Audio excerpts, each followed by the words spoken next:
안녕하세요. 장정욱 목사입니다. 이번 그것이 알고 싶다 19번째 시간. 오늘 이 시간에는 성인분들 뿐만 아니라 우리 어린 친구들, 차세대 친구들도 많이 궁금해하는 주제로 한번 뽑아봤습니다.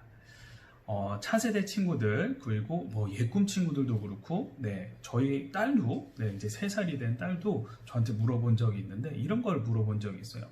성경에 공룡이 나오나요? 이런 거를 물어본 적이 있습니다. 어떠신가요?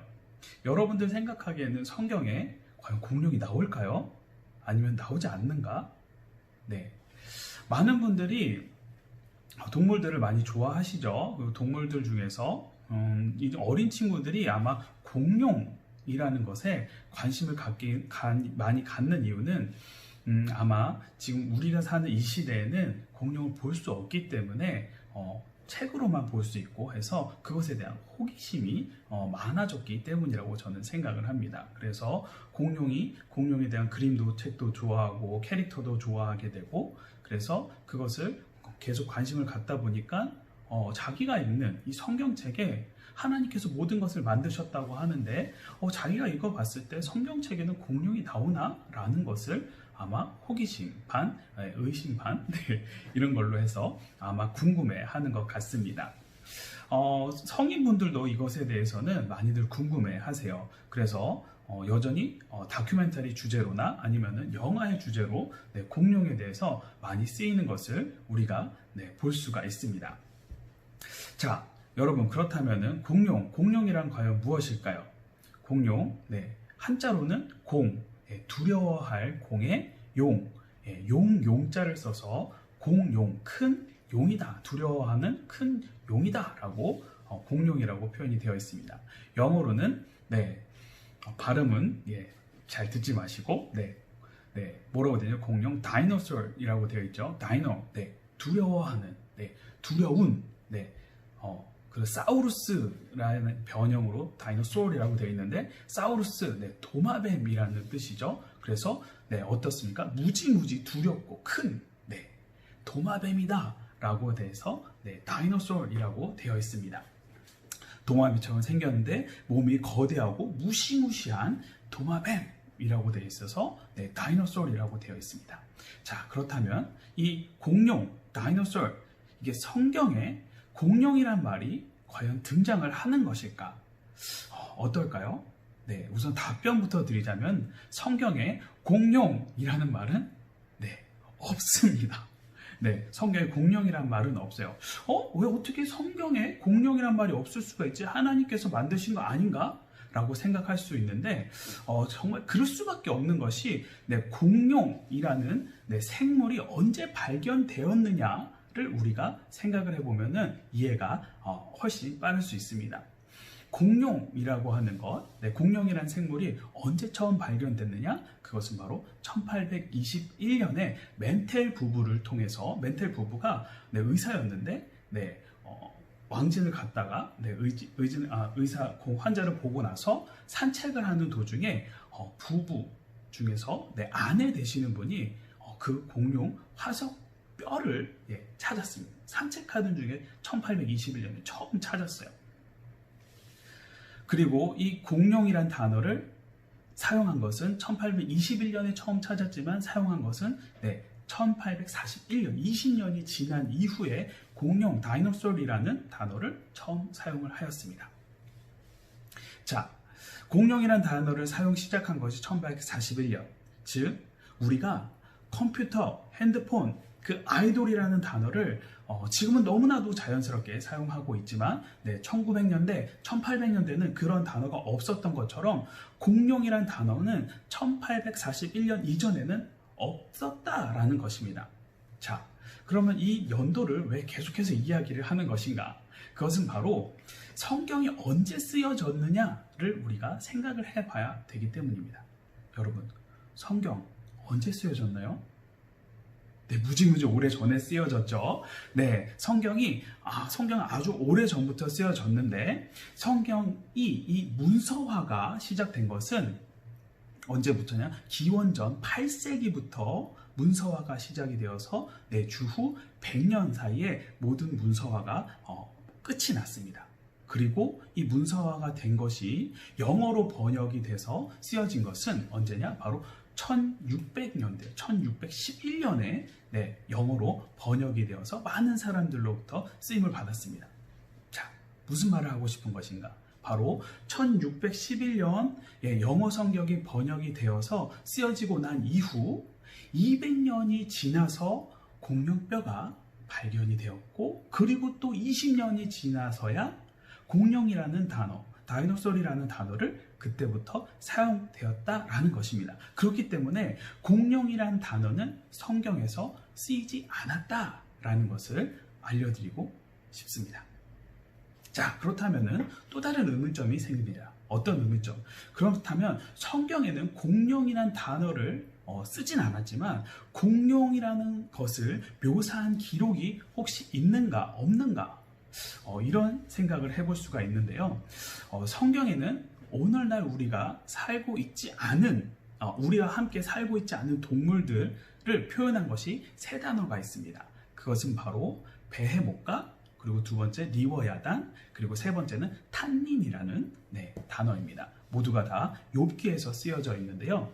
그 중에서 우리들이 잘 들은, 알기 쉬운 베헤못이라는 단어, 이것을 정확하게 이것이 공룡이다라고 아주 정확하게 묘사가 되어 있지는 솔직히 아닙니다. 그렇게 되어 있지는 않지만 공룡을 나타내는 듯한 그런 표현을 베헤못을 통해서 욥기 40장에서 표현이 되어져 있다라는 것입니다. 우리 욥기 40장 15절부터 19절 말씀을 우리 함께 보도록 하겠습니다. 이제 소같이 풀을 먹는 베헤못을 볼지어다. 내가 너를 지은 것 같이 그것도 지었느니라. 그것의 힘은 허리에 있고 그 뚝심은 배의 힘줄에 있고, 그것이 꼬리치는 것은 백향목이 흔들리는 것 같고 그 넓적다리 힘줄은 서로 얽혀 있으며 그 뼈는 녹강 같고 그 뼈대는 새 막대기 같으니 그것은 하나님이 만드신 것 중에 으뜸이라. 그것을 지으시니가 자기의 칼을 가져오기를 바라노라. 아멘. 자, 개역개정 버전으로 되어 있는데 이 개역개정 말고 개역 성경에는 이 15절의 베헤못을 하마라고 번역이 되어 있습니다.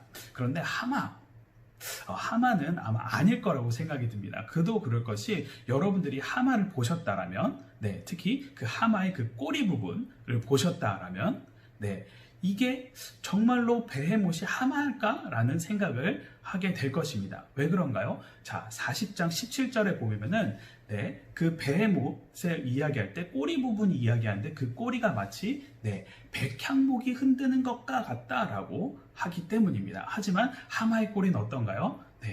그렇게 길지가 않아요. 그렇게 거대하지가 않습니다. 어떻게 보면은 덩치에 비해서 너무나도 짧은 게 바로 하마의 꼬리죠.